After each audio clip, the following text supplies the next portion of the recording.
Om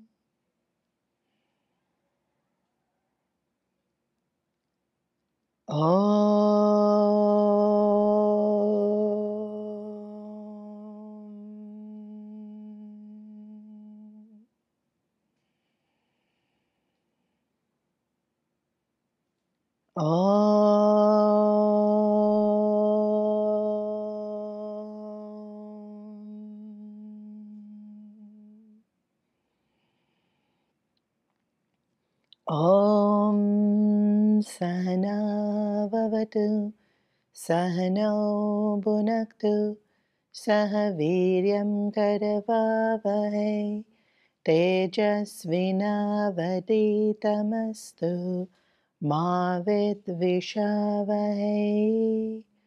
Om Shanti Shanti Shanti. Guru Brahma Guru Vishnu Guru Devo Maheshwara Guru Deva Param Brahma Tasmai Shri Gurave Namaha. Chinmayam Vyapiyat Sarvam Trailokyam Sacharacharam Tatpadam Darshitam Yena Tasmai Shri Gurave Namaha. Om Shri Chinmaya Satgurave Namaha. Om Shri Chinmaya Satgurave Namaha. Om Shri Chinmaya Satgurave Namaha.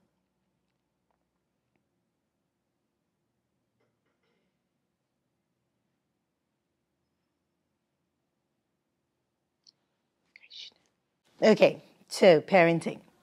Actually, this age group between 5 to 10 is when you do bulk of the parenting. So in terms of when the child's just born, there's lots more you have to do for them in terms of dependency, right? They need you to give them food, they need you to give them a bath, they need you to, it's that teaching them basics, everything. Teaching them to comb their hair, brush their teeth. And even though that's definitely parenting, it's quite intuitive. Like, you protect them because they can't protect themselves. They're extremely dependent, and so they need you to do pretty much all of it. And then around about now, at about 4 or 5, they start becoming people. They already have their distinct personalities. Even with smaller, they have personalities, but I think at this age they're able to express it more. And they no longer need that basic stuff. Yeah, now they need the stuff where they becoming a person, right?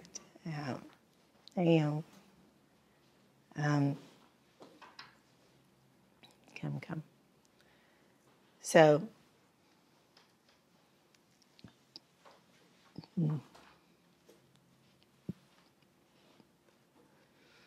So I'll just quickly recap. The main point was that this is the bulk of the time where parenting happens. So the initial bit is, I would say, caretaking. The initial bit is, caretaking. And then at 4 years old, their mind is formed enough that they have questions and they're acquiring and they becoming who they are. It's actually a really wonderful age because they are filled with wonder. They're filled with curiosity. And so you'll notice that one of the most often asked questions is, why? How? But very different to how a teenager asks why. You know, the teenager will be like, why should I? Whereas a young kid, the 4, 5, 6, 7, why is like really, there's a sense of wanting to know. In fact, this age has such an incredible thirst for knowledge. And even though they don't have emotional maturity, they can be phenomenally intelligent at this age. Sometimes even more intelligent than adults, because once we become adults, we kind of, monotony of life kicks in, and we get kind of into our molds of we do things a particular way. We get scared to go outside the box. We get comfortable. Whereas because they don't have those limitations, kids can actually be phenomenally intelligent. And you don't have to train them to think out of the box. There's no box for them. And then we put the box. And sometimes in a good way and sometimes not in a good way. So once they become teenagers, they don't want you as a parent. Just heads up. I'm sure you remember from your days also, right? Once you become a parent, like you want them to look after you and provide for you, but don't interfere in my life anymore. And actually that starts fairly early. That starts as early as 9 and 10. And so where they still want you and where you can still make the most impact is this age, between 5 and 10. Maximum influence you'll have as a parent is here. Actually a lot of the influence you've already had on them, because they have absorbed a lot in that first 4 years. But in terms of actively doing parenting, this is where it really counts. What you do now really counts in terms of nurture versus their nature. Of course, they all have their own nature, which you all already know. There's certain things about them you cannot change. This is just who they are. And there's certain things about you that nobody can change. This is who you are. Okay, so one of the best ways to approach parenting, I've noticed, is when we think back on our childhood, what are the things we think our parents did right? So if you don't mind, you can share. What are the things you think your parents did right? That you look back and think, I'm glad they did that. Say no at the right time. Say no to us, yeah. Very important. They help us to develop our ability to understand what is right, what is wrong. Yeah. Teaching us right from wrong. Yeah. Yeah. Anything else? Special moments. Memorable moments. Yeah, where they were fully present. Yeah. Also, I feel the time that they actually spent with us. They did. It's very limited now. After I becoming a parent, I don't have that much time. Yeah. With my kids. Is that just because of both parents working? Yeah, also patience. Patience. Okay, I don't want to forget things. Sometimes I have so many thoughts in my head all at one go. So just because you mentioned this, I'm going to say one of the very important things about parenting. Often we think of parenting in terms of task-orientated. Right? So you wake up in the morning and then we have to get them to school. And then you have to just keep getting them to the next place. And then we sometimes have our list of chores to do. Right? So we have to get them to where they need to go. We need to get to where we need to go. And we really do. In today's world, we really do fill up so many activities for them. Even in terms of play dates, we fill up so much activities for them. So parenting ends up becoming, on a daily basis, task. Getting them to do things, getting them to places. Do you think that's what parenting is?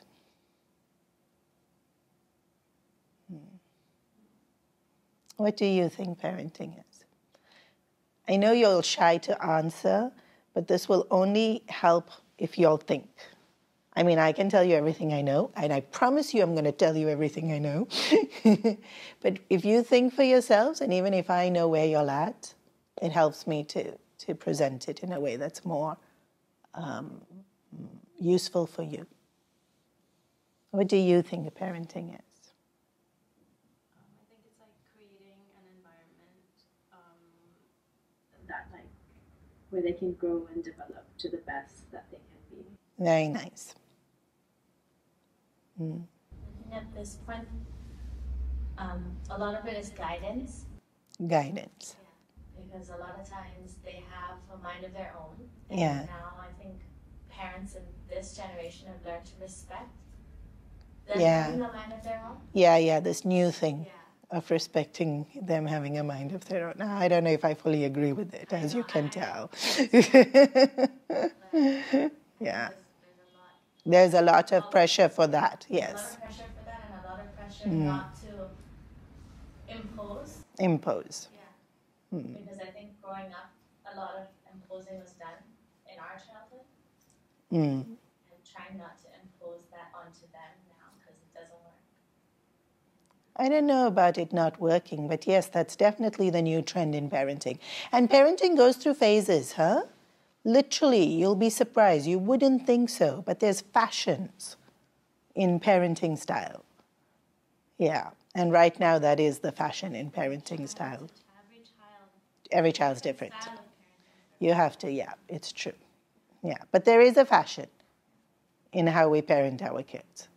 Right now, this is very much the fashion, not passion. Yep. Anyone else? I think it's important also to strive a balance, like kind of exposure the children are getting. Maybe especially when I moved to Hong Kong, I felt like in school, especially like loaded into IB, so the kind of exposure they're getting is, I think it's excess in my perspective. And then at the same time, to make them understand, okay, like what she just mentioned, respect. Yeah, that is a challenge in today's world. Touch or that kind of thing should be there in each and every child, I believe. Yeah. Whatever, like you rise up to what level, but that thing, the emotional, should be there in the feeling, everything, bonding. You should understand and respect. I think that's my opinion. Yes. And all your opinions are valid, right? Because there's absolutely no right and wrong in terms of parenting. But we can see patterns. And then we can see this pattern leads to this pattern leads to this. Yeah. Okay, so scriptures guide us in various ways. And one of the things it says is, in terms of the guru-teacher relationship and even in terms of the parent-child relationship, it's likened to a farmer. So we don't create the seed. We don't create the plant. We don't even create the water and the sunlight. Yeah. And like you very correctly said, we're just creating environment. But it can make a significant difference, huh? The way in which something is farmed can make it really flourish, can make it sweeter, it can make it quicker, slower.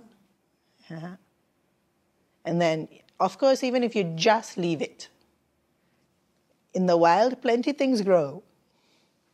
Without anyone farming it, plenty things grow.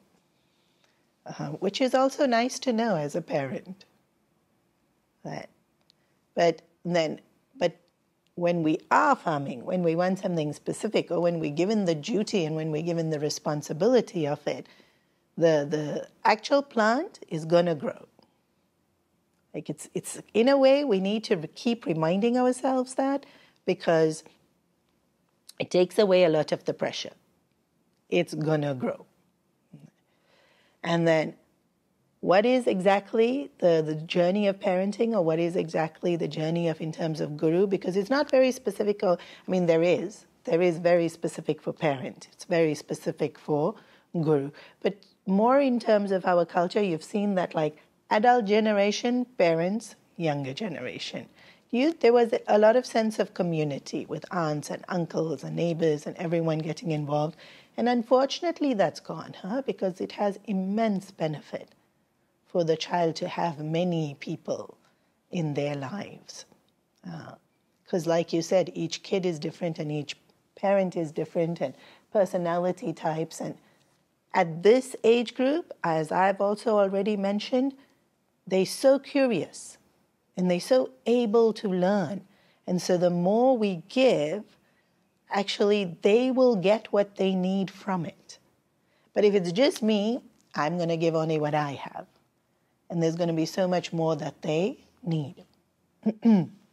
So the journey is, we're not creating, so the fruit, we don't create the taste. We can add sweetness in the way it's farmed, and we can add how healthy it is. But we're not creating the taste of the fruit. It's already there.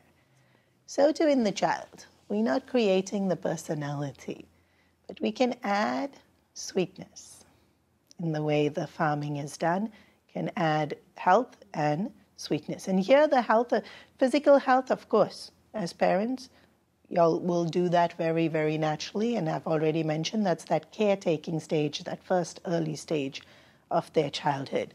But the parenting journey is creating people. That's really what we're doing, right? We're creating a person here. And they are their own person. But in terms of us looking after them, we're helping them become people.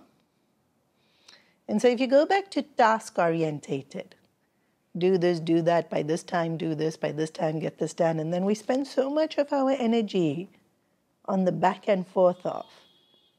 And so much of we're losing our patience because of they're not doing it in time or they're not doing it the right way. Like, I told you. And really, the frustration comes because of the task and getting the task done and getting the task right. But the parenting journey is making person.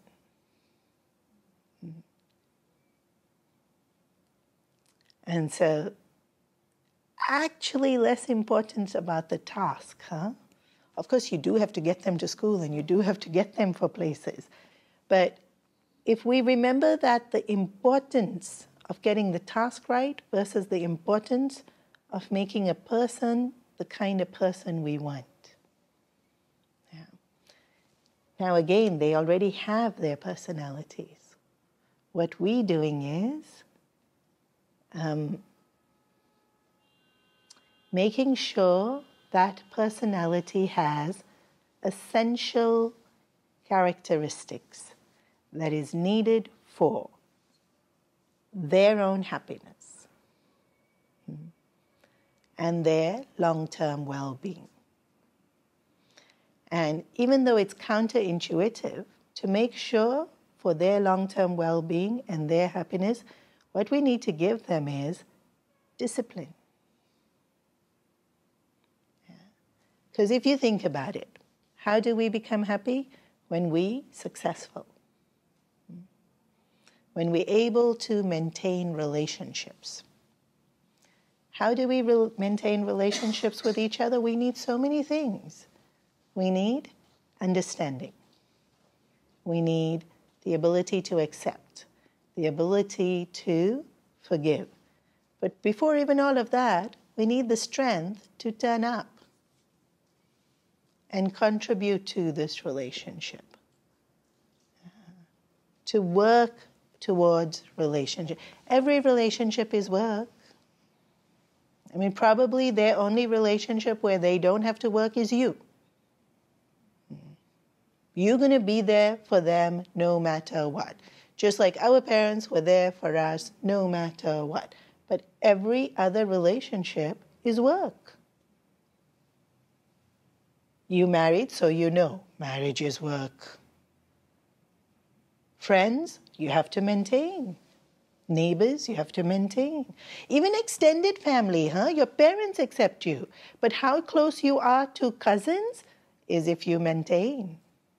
if you put in the effort, if you keep in touch, if you show you care. If even with cousins, the relationship will fall. It will become just a formal acquaintance kind of relationship if we don't put in the effort. Now, to put in effort, we need discipline. So now a lot of these task-orientated things, if we focus on discipline rather than getting the task done, it's a very slight difference. Yeah. If you're saying you have to brush your teeth, right? It can be about the brushing teeth so you can tick, or it can be letting them know that this is just something that has to be done every single day. And the way you say it and the way you want it to be done changes the way it happens. It's very subtle. It's the same action, and you have to just tick it. But it's not that you're ticking the action. It's like they need to know that some things have to be done on repeat. Yeah. No matter how tired you are, you have to do this. No matter how much you don't want to do it, you have to do this. Why? Because it's important you are disciplined. It's important that your mind is strong enough that you do it even when you don't want to do it. When you do it, even though you feel too tired to do it. And then that's going to be so many things. Clean your room. We can just get annoyed that the room's dirty, but it's not about being annoyed that the room's dirty. It's about having discipline. And then, why do they need this discipline? To maintain relationships. Why do they need this discipline? To get homework done. Why do they need this discipline? To be able to function in their jobs when they get jobs and to succeed in life. Even for our own health, we need so much discipline. Don't eat this too much. Don't overdo this too much. Go to bed on time. That's discipline, right? I know I'll try very diligently to get my steps in, some kind of movement in. And then I would say 6 days out of the week, I'm really good. And then one day I'll be like too busy or sometimes just really lazy. And then the steps don't get done. The next day, I feel like, oh, it's okay if I don't do. Sometimes like for a whole month, I got it, and my target's 8,000. I'm not so ambitious also with exercise. So let's say average for January was 9,500. Yay! Then didn't do it for some reason. Sometimes it's genuinely just so much happens in the day, it slips mind. Or sometimes, like I said, it's just you're a bit tired. Alasya. Then first week Feb, average step count, 5,000. How? So quickly the discipline falls. Us as responsible adults. Yeah. The discipline falls. Because nobody's checking. Nobody calls me and says, Swamini ji, did you do your chair steps? If it's some payment for something, sure, someone will call, did you do it? But when it's for yourself and just your own well-being, your own health, we have to manage ourselves. This is what we want for them, to be able to manage themselves. Yeah. Telling them what to do won't help them have discipline. Creating the structure where discipline's a must. So in parenting style, you have to create a structure where certain things are non-negotiable.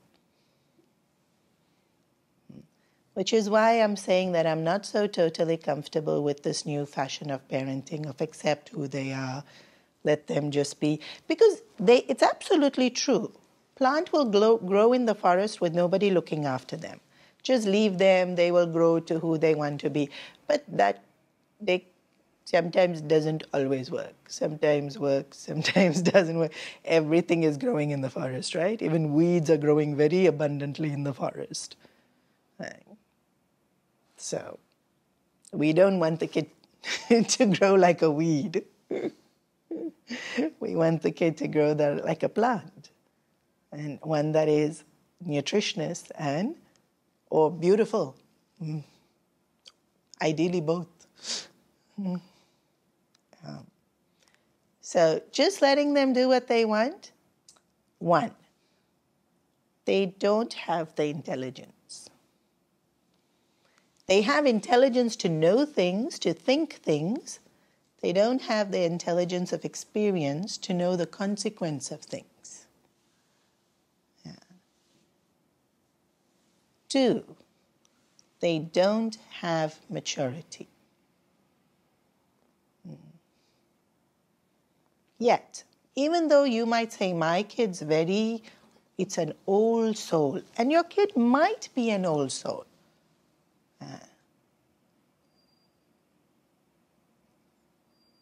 They still don't have the maturity.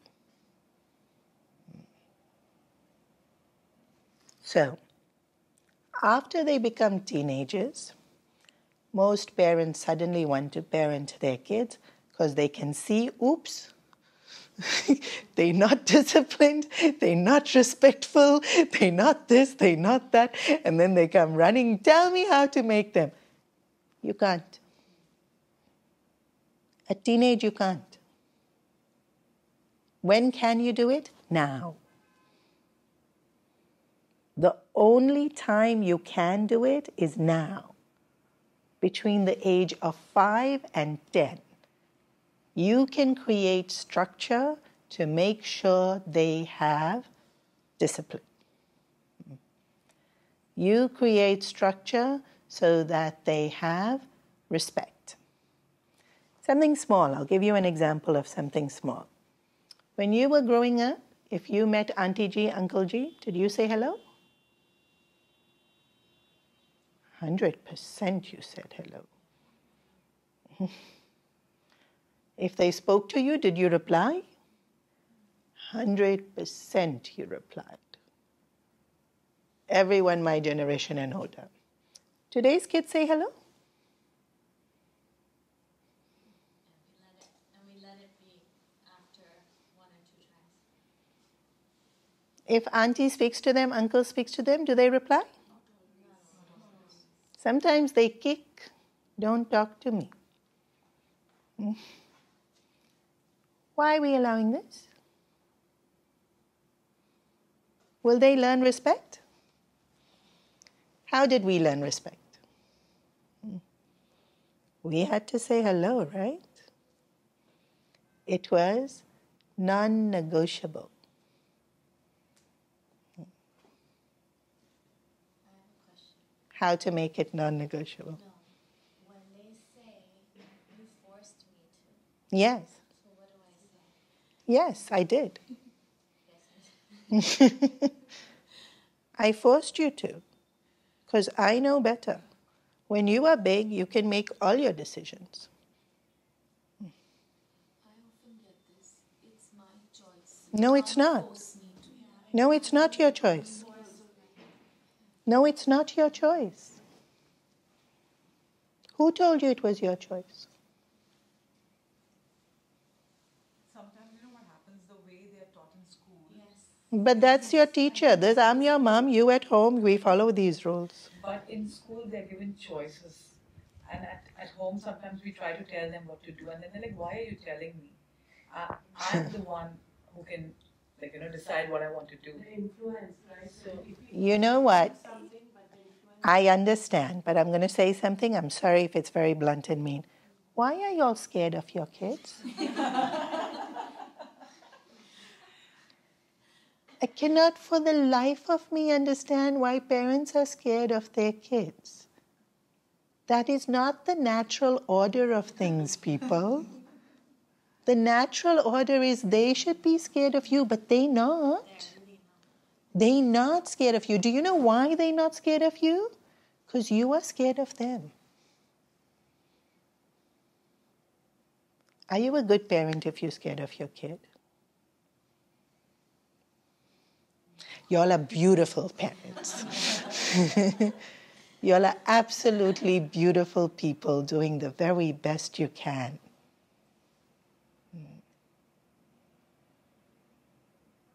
I'm not here to insult you. Y'all are doing amazing. Yeah.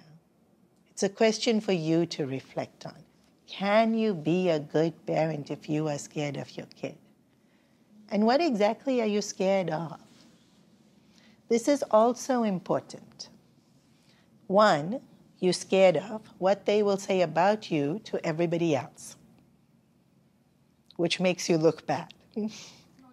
Maybe, but it can be, right? Because if your kid says, my mom, is such a bully, she's so mean to me, then everybody else is looking at you.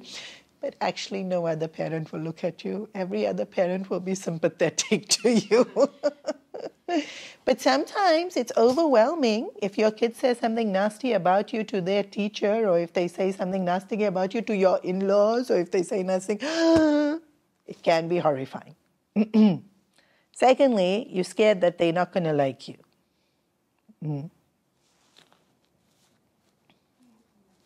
more than that. I feel like they'll throw a tantrum. Like when we went to India, we decided that we'll feed her nicely and in the end we'll give her the dessert. And when she started asking for ice cream, we were so scared that she will throw a tantrum and everyone will think that, Exactly. Everyone thinks you a bad parent. And we gave her the ice cream. Right? Yeah. I saw you do that in the car also. Them throwing a tantrum means other people will judge you as a bad parent. Exactly. Because they just see us at that time of the year. Yeah. Like, see, they don't know Hindi, they don't know Marathi. Yeah. You're being judged. Tantrum, yes, all the time. I don't think people are judged when the kid throws a tantrum. I definitely don't think people are judged. If you see a kid throwing a tantrum, what do you think about the mom or dad? How can I help? No. I think it depends on the generations. Yes. What do they think? Yeah, like when I was in Delhi last year and my nanny was running comments on the parents instead of the child when the child was doing something. It really depends on the generation. Even older generation, even if they say you're not doing everything right, by letting them get away with something, you're not helping them. There's a really nice quote.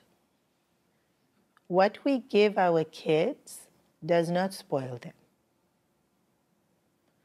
What we give them, because we don't want to deal with the consequences, spoils them.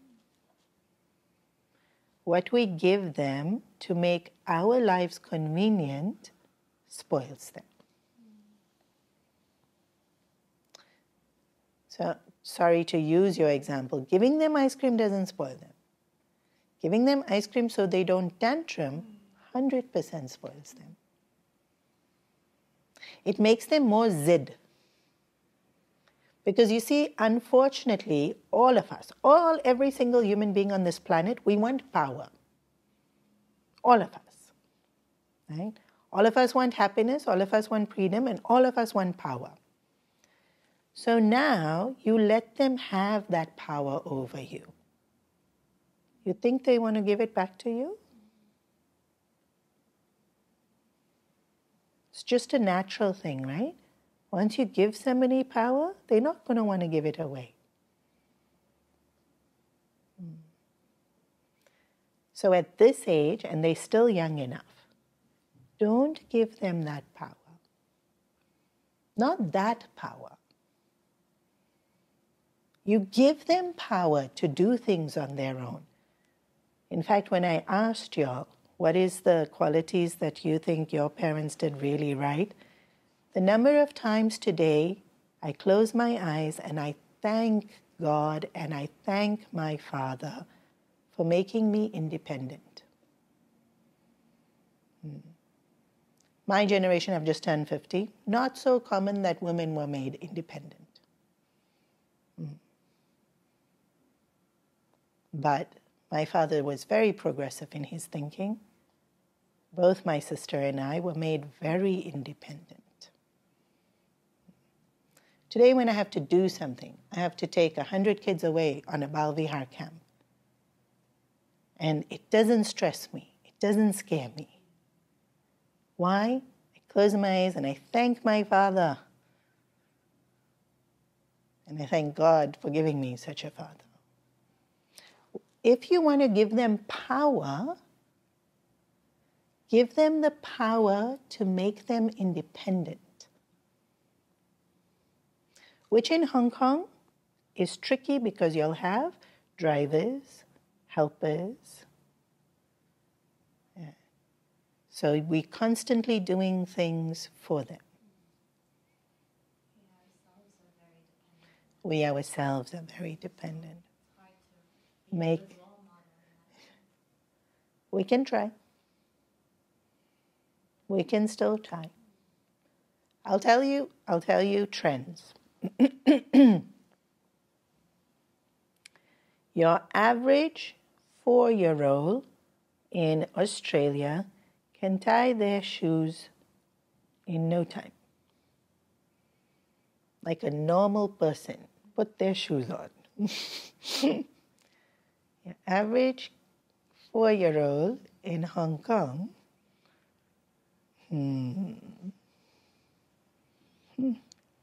why can't they put on their shoes? Are we making them independent? Are we giving the power to them that will help them feel confident, capable?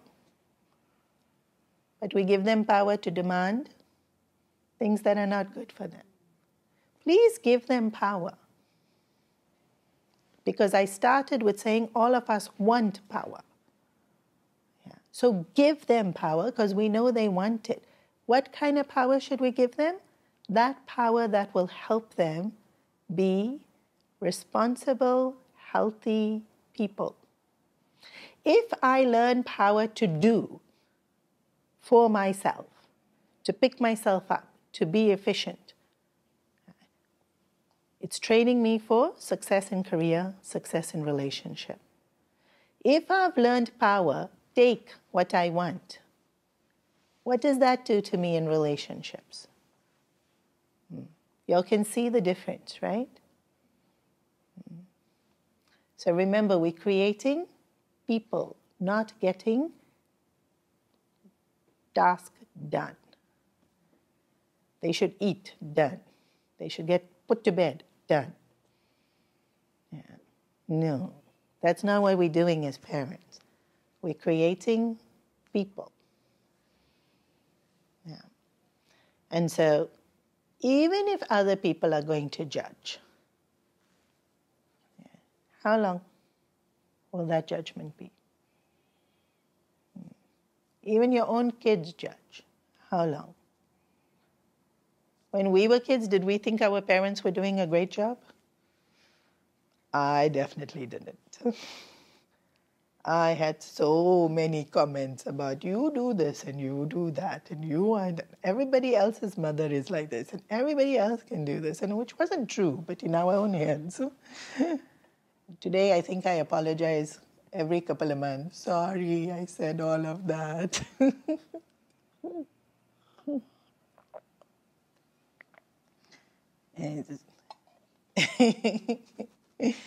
Don't be scared, please. Please don't be scared of them. Although I do admit they are a bit scary.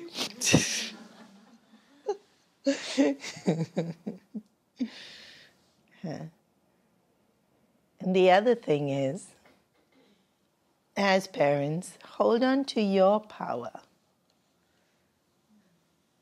Don't let them take it away from you. You, the parent. In fact, when Bhagwan gave you these kids, he gave you what? The wisdom and the intuition to know what's best for them. He hasn't given them to know what's best for them, not yet. in time to come and in certain ways. But really, till they get to teenage, you know what's better for them than they do. They don't need to have a choice. And if they do need to have a choice, you can brush your teeth now or in 10 minutes. There you go, you have choice. Do you have choice to brush your teeth or not brush your teeth? No. You have choice. You can go willingly and happily, or you can go grumpy. You have choice. But you have to go. If they want choice, you allow them these choices. Because actually those are choices that they have. But at this age, the best thing you can do for them is create structure and make things non-negotiable. So you can't make everything non-negotiable. So you decide key values that you will make sure is non-negotiable. Something like family time, non-negotiable. And in fact, if you do that now, when they get to teenagers and they want to just go off with their friends, but family time is non-negotiable, and they'll come. Otherwise, they get to teenage and they don't. They'll be gone. You decide. I know many who will say, Bal Vihar, non-negotiable. Why? It's our culture, it's values. Many, the kid will say, I don't want to go. Okay, don't go. But hello, it's something so beautifully beneficial. How can you, if they say, I don't want to go to school also, I know some parents who say, okay, today stay home. Why is it okay to stay home? We've become so scared of them. I'm not even exaggerating, huh? He had a fight with his friend at school. Next morning, I don't want to go. Obviously, they don't want to go if they had a fight with friend. Okay, today you stay home. Not okay. In fact, if you go, you'll make up with friend. You stay home, you'll sulk the whole day about the fight you had the previous day. Yeah. So,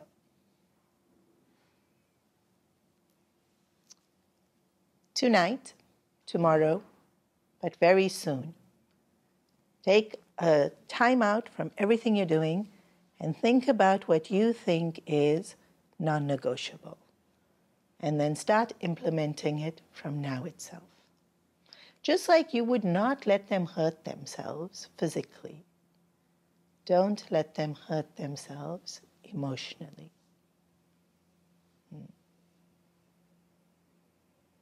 The more we make them capable, the more we infuse them with discipline, the more we teach them to respect, they're stronger emotionally.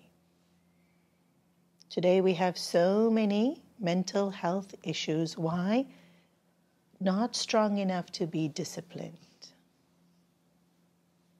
Yeah. And don't have that sense of the other person's as important as me. Basically, that's what it is. Other people are as important as me. But when we allow them to be the most important person and give in to them, they don't understand that other people are as important as them. They live their lives thinking they're the most important person. And so anyone criticizes them. Anything that becomes difficult in life becomes too hard for them to cope with. Whereas when people criticize us, we cope because parent only criticized us so much. When life is hard, we cope because it wasn't made easy for us. Please don't make it easy for them. They won't be strong. Don't torture them, but you're not going to anyways.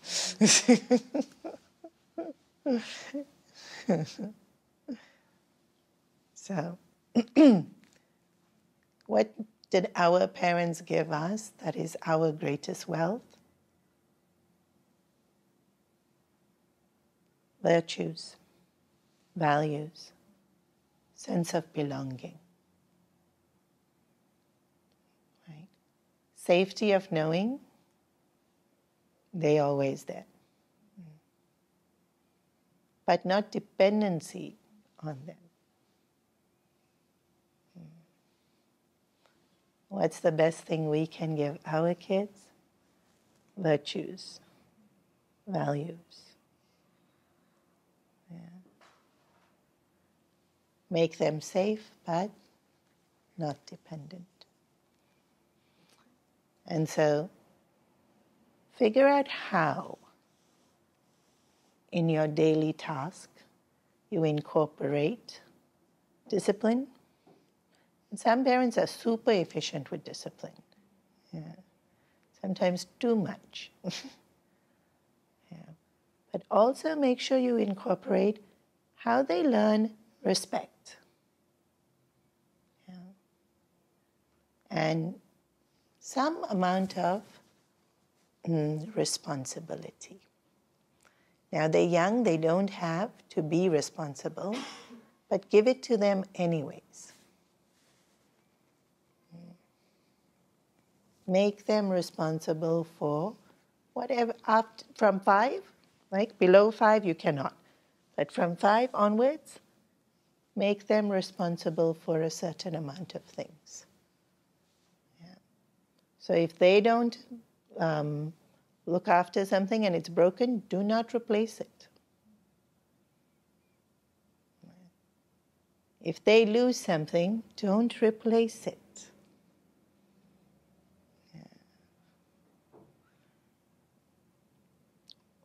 Only after a significant amount of time.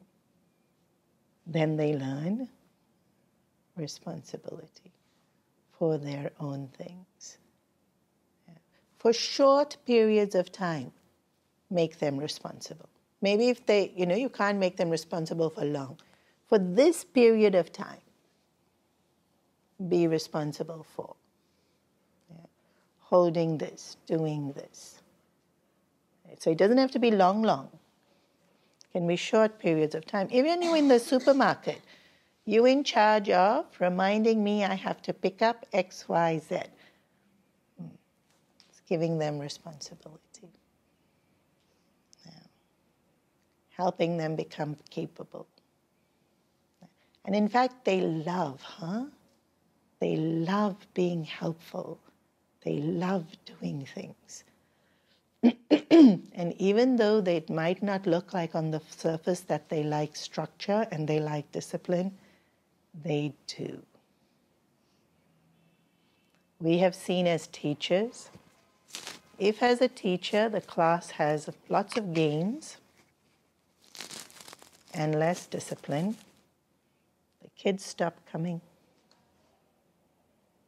Isn't that interesting? What do they ask me for every single game? Even when they walk through that door, can we play a game today? Play a game every week. They'll stop coming. Even though that's what they ask for, that's not what they want. And that's why I said they don't have maturity. They themselves don't know what they want. As a teacher, I think we're down on teachers now, no? We used to have something like 54 teachers. I think now we have about 30 teachers here in the mission, in the Bal Vihar classes. Out of all the teachers, I am by far the strictest. They're nodding. Chad's a teacher, Lavina's a teacher. They'll tell you, I am by far the strictest teacher. Some of you have been in my class. You all know I'm a very strict teacher. With all humility. They love my classes.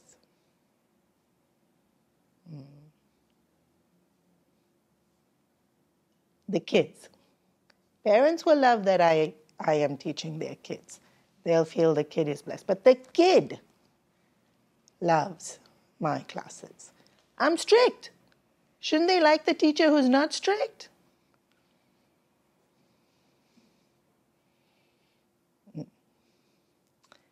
It's interesting. They want to respect you.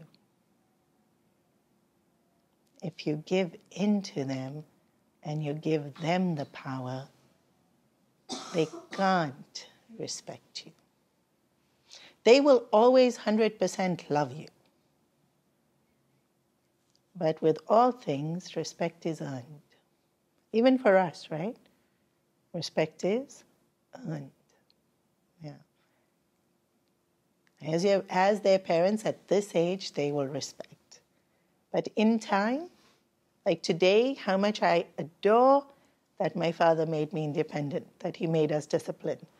And the other thing that I really, really, really am grateful for is he made us do lots of things we didn't want to do.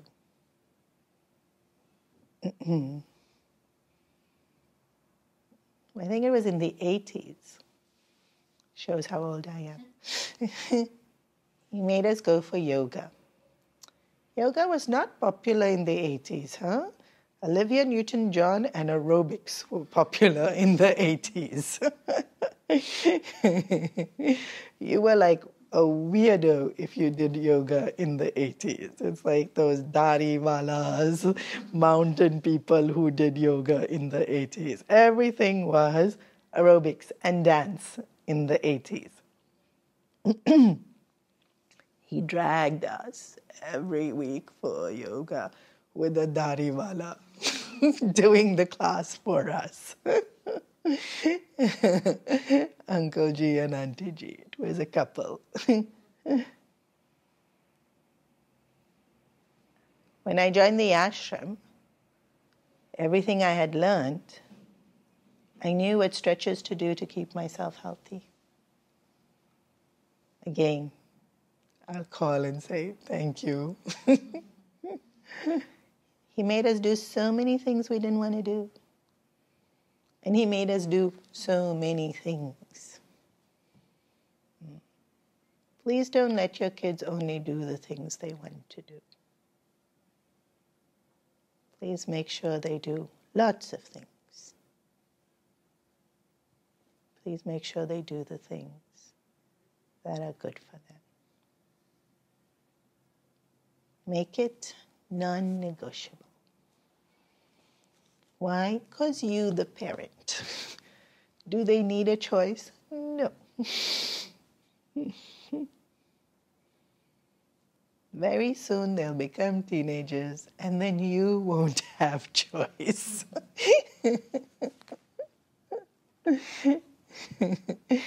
I'm going to pause here. Y'all can ask some questions. Although there were lots of other things I wanted to say. So like with discipline, like how I know it is very like fear-based. Consequences. And like there was a lot of fear around it. Like if I don't do this, I'll get in trouble. Yeah. Or like I'll disappoint my parents or something like that. And then, so how that translated in my teenage years was that I was not so honest with everything. Yeah. And that's something that I don't want to happen. So I'm always really cautious to make sure there's not so much fear that it leads to that. So one way to do that is with the parents, you have good cop, bad cop. Most families do this. One parent's good cop, one parent's bad cop. Nice to be bad cop. Actually, now that you're older, you know, right? You know that they just loved you. And maybe even as we're older, we are a little bit scared of them still, but we know better. We know they just did it because they were who they were and they loved us. So as long as one parent is good cop, it's okay. And you know, as part of teenager, it's that part of their finding themselves. There's just going to be a certain amount of things they don't tell you as teenagers. Like if you think they're going to tell you everything they do as teenagers, you're highly deluded. That's what like happen also, but like you don't want them to be scared of you. In case like when they really have to tell us something, you know. They won't be. I'll tell you why. Where else they gonna go? Our parents are the only ones who love us no matter what.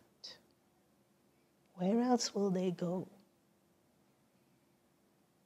When life gets hard, where do you go? They'll come to you only. And you can say it to them often enough. I don't care how angry you are. I don't care how scared you are. You come back here. If you say it enough to them, they'll know. I might give you one thappar, but then I'll look after it. Whatever the problem is, I'll fix it. So you can, and most of us know this, right? Most of us knew. Going back, we'll get that thappar, and then they'll fix everything. Different personalities also. Some of us are a little bit more scared than others, of course, natural. But we'll go back there only. Even when you had your own kids and you're so overwhelmed, where do you go? You go back to them only, right? Don't be scared. They're going to come back to you only. Nobody else will help them. Everybody else has enough of their own problems. Please don't be scared. They're going to come back to you only. There is nobody else who loves them as much as you love them. And love is the most powerful thing possible. And that's why you can discipline. Because they're going to come back to you only. Yeah. You can make mistakes. They're going to come back to you only.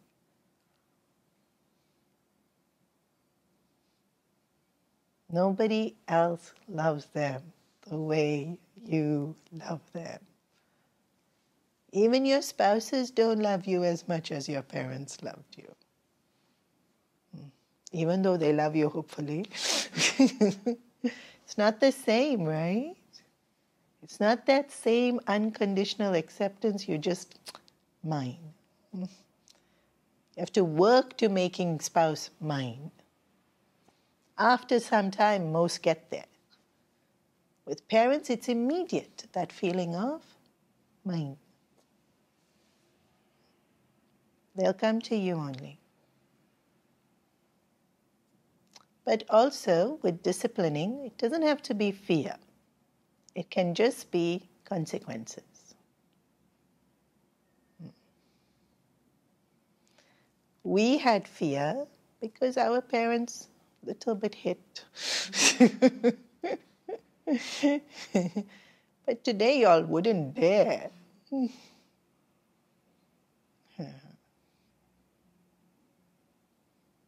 Even though it's not the worst thing in the world, y'all wouldn't dare. So what they scared of? Scolding? No, come on, you can't be that scared of scolding that you don't go.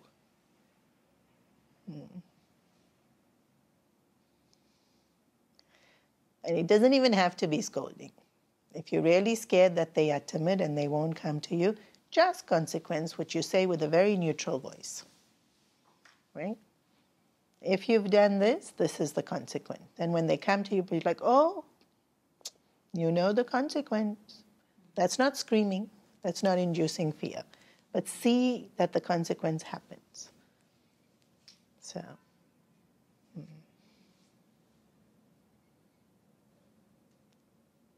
So the tone can be a little less harsh. Again, I don't think you are capable of a harsh tone, huh? I know you really well. You're not capable of harshness.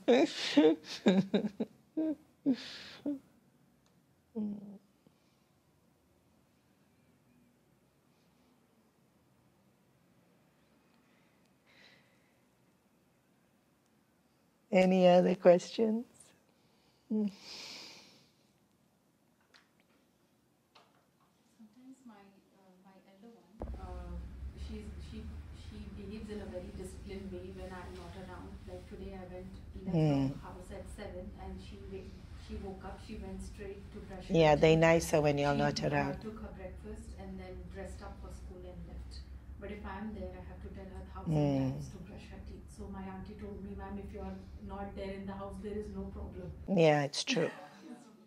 It's one of the reasons I don't let parents in the Balvihar classes. They're much better when you all are not around. Why? They know they can get away with it with you.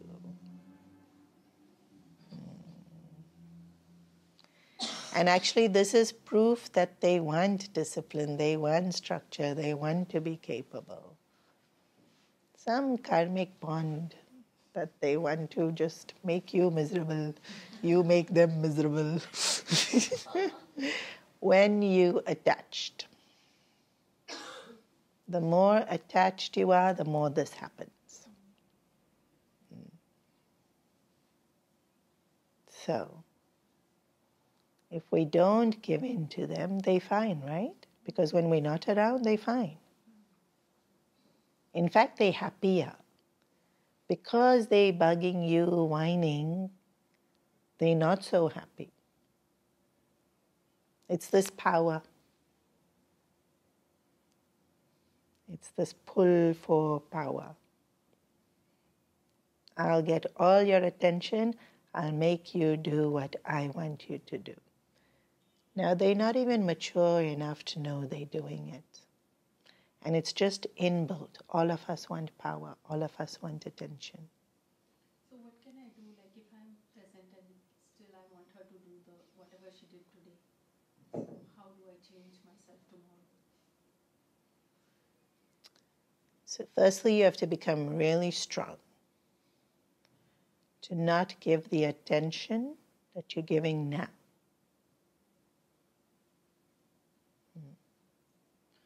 And initially it feels like you're being mean. But actually you're not. And it's intellectually understanding, giving power for them to get what they want versus giving them power to become capable. So you being really strong to give them the power to become capable.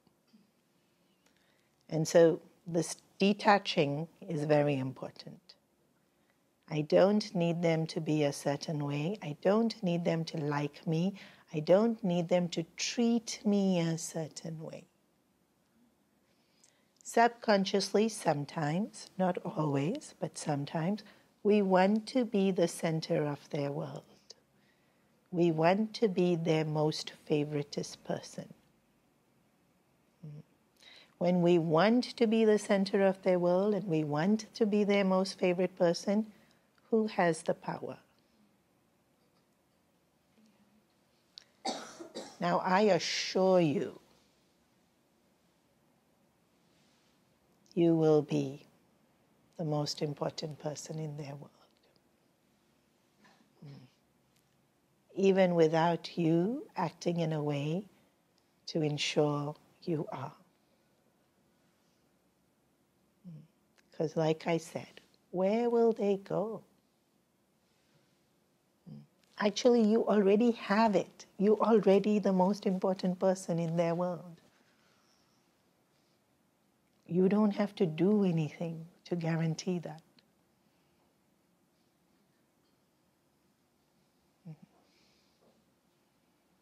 So it's being strong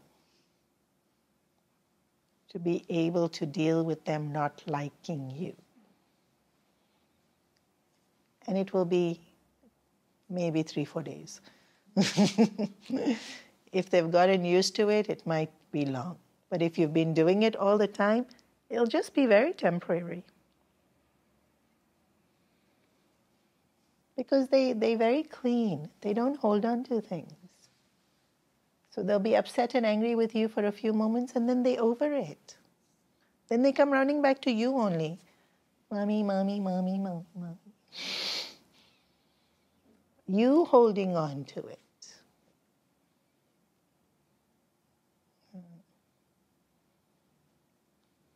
I don't know if that makes sense. And it doesn't matter what other people are judging you also as a mom. Like if I had to sit and worry about what people are judging, that I'm strict as a teacher, and I cater to, oh no, I want to be seen a certain way, then I'm not myself. And if I'm not myself, I'm not the best I can be.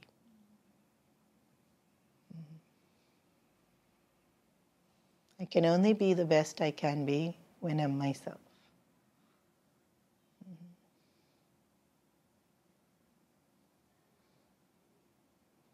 Of course, I'm not perfect. Lots of things can be improved. So I take feedback on. I assess if that's who I want to be. If that is who I want to be, I adjust. If it's not who I want to be, but don't take your kids' feedback on board. Your kids are no authority. But say an elder says something, you can consider, is it true, is it not true? Like if they said you didn't teach them Hindi, teach them Hindi. Speak only Hindi at home. It's a beautiful thing. In fact, please give them language. If that's a criticism that comes, it's true. Why are we not teaching them our languages? Yeah. So then valid criticism, thank you, implement. If they say something like you don't spend enough time with them, think, is it true? If it's true, take it, adjust. If it's not true, I spend too much time with them, ignore. Having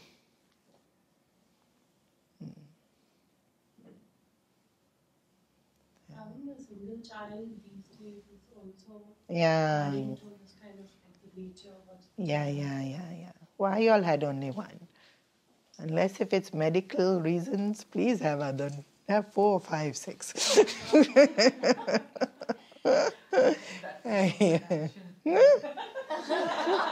Huh? Sorry, I didn't hear. Actually, they all bring their own wealth. Every child brings its own wealth. We feel we earning for them, but we not. He gives us, and He looks after them.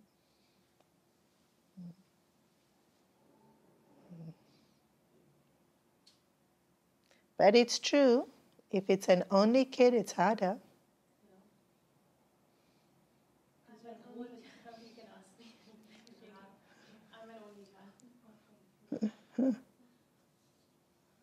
It's a lot of pressure to be the only child. Have 2, 3. It's easier, no? It is easier. I can tell you, I work with children. It's easier on the kid if they are not the only one.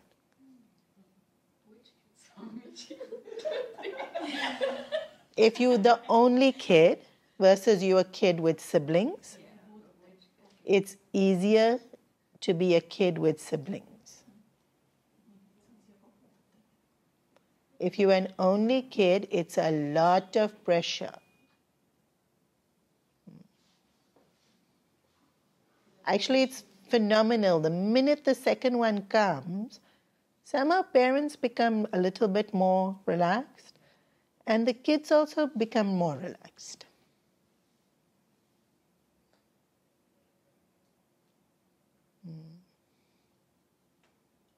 Of course, sometimes it's not possible.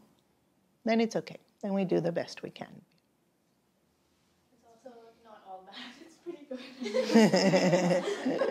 I wanted to go to India for some urgent, for some situation, and I was like, okay, I can just take one. Like, I can't handle both of you because I'm going to be very busy. So they were like, we both will come or we both will not come. Yeah. So Yeah. so they're like, हम लोग आएंगे तो दोनों आएंगे नहीं तो नहीं आएंगे ऐसे लोग मत आओ. Yeah. It's a different security having a sibling. I know it's not bad. I mean, if that's what you've been given, you make the most of it, but there is a different security having a sibling. Because this other person is the only one who knows how hard it is to deal with your parents. Nobody else in the world knows how hard it is to deal with your parents, but this sibling gets it. The sibling gets exactly what you've gone through your whole life because they've gone through it with you your whole life. There is a different security in having a sibling. Sorry. So since we're talking about siblings, I have two children. One is 9, one is 6, and I've consciously never made a comparison between both of them, but their personalities are completely separate, and there is this competition. Yeah, between sibling them. rivalry. How do you It's very good for them. make that? It's how the love comes. But one really gets very Competitive. insulting to the other when And she the achieves 9-year-olds. something and Does the 9-year-old get insulted? yeah, I mean, no, It's- the 6-year-old, when she achieves something, I mean, the 9-year-old feels so threatened, he completely downplays it, will not congratulate her, will say, what's the big deal? And Don't get involved. That's their dynamics. You are Switzerland. You tell the 9-year-old that they are loved, you tell the 6-year-old that they are loved. There's certain things that are just not allowed in the house. Certain language, certain behavior, which is just not allowed in the house. But when they're fighting with each other, you go figure it out.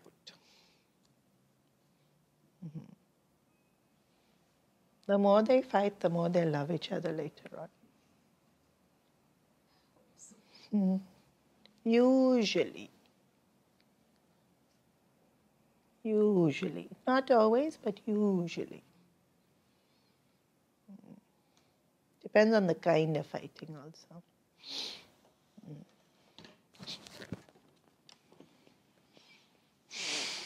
I think, Swamiji, I'm feeling that as my daughter, she's growing up, the sharing is becoming less. Yes. Like if you ask what you did, how was just okay. Anything like the expressions, like Yeah, the that's sharing normal. is normal, like or something we should. It's also work on. personality. No, Okay. nothing you need to work on. And sometimes I feel like she's not expressing. The She's way- closer to 9? 9.5. Yeah, sorry, already you're no more fun. 9 years old means already they are tween. Parents are very boring. Parents are not cool. Friends are way more interesting now. It's okay, they'll come back. By 14, they'll come back. I know it's a long wait. It's normal.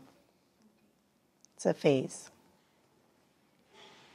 It won't last. I promise you it won't last. But it could go on for about 3-4 years.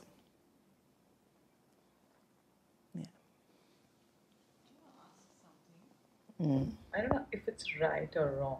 Like, sometimes we negotiate with them for certain things. So if you do this, you get this. Yeah, that's or fine. if this is you're going to have a bad behavior, we're going to cancel your party. Yeah, something please like cancel that. it. So is this like sometimes I feel it's bad parenting. No, very good parenting. Nobody in the world needs a party. No, but it's like becoming a barter system, right? Yeah. Like I'm in the same situation. That's the only way you can With parent. giving You rewards. negotiate. There has to be consequences, and consequences is taking away privileges. You can't take away needs. You can only take away privileges, right? But those are very dear to them. Obviously, that's why it's harsh. If you take it away and it's not dear to them, it won't have any effect on them. It's not at all cruel. Who needs a party in life? This is, hello. Why all so soft? They have very good lives.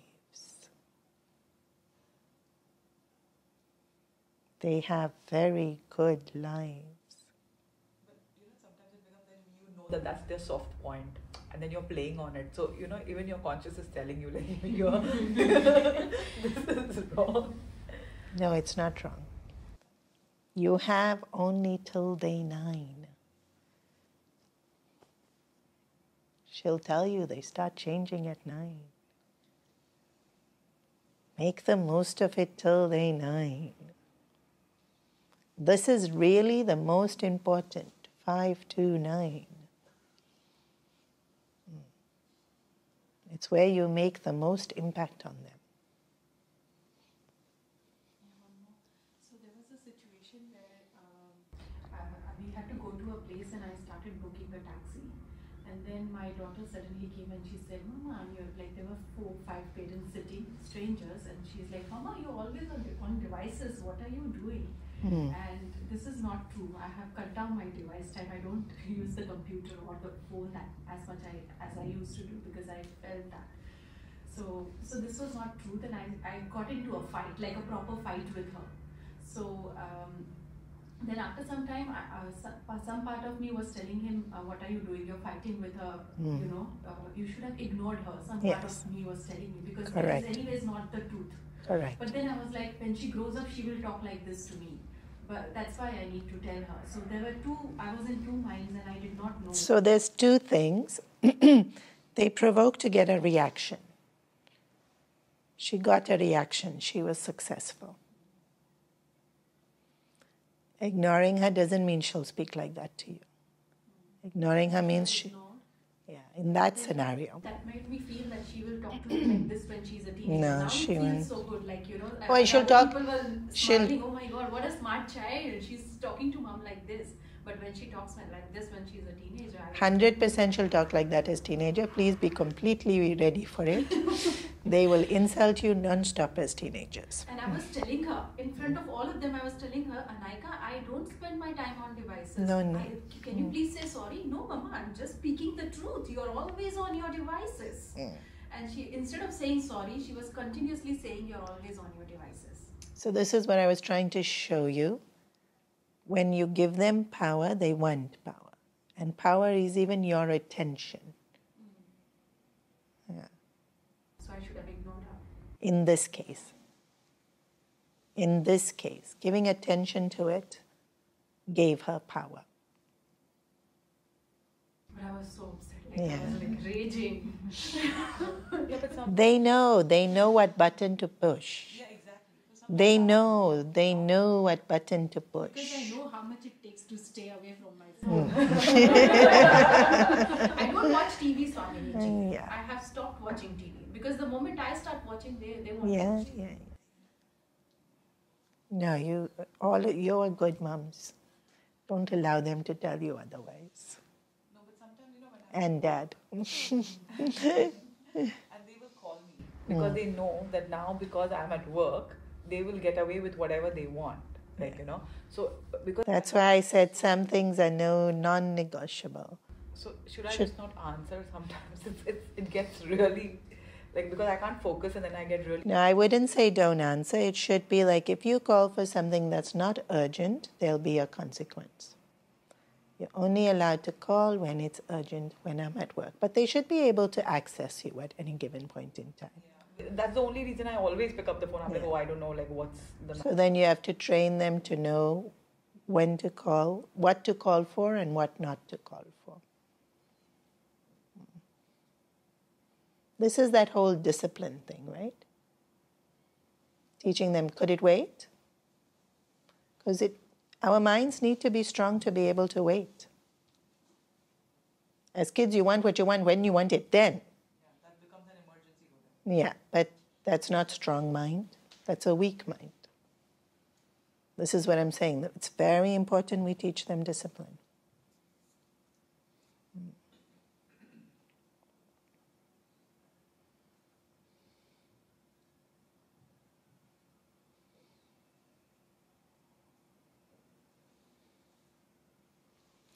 We'll conclude.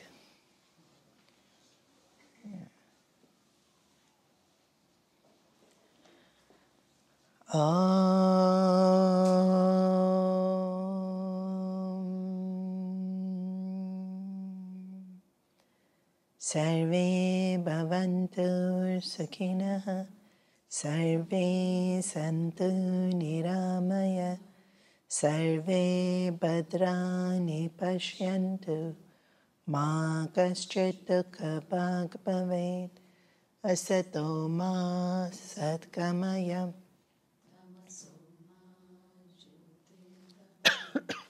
Mrityorma Amritam Gamaya.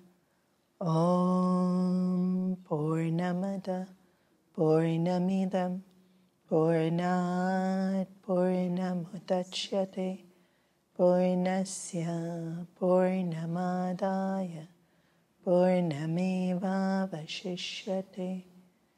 Om Shanti Shanti Shanti. Harihi Om Shri Gurubhyo Namaha. Harihi Om.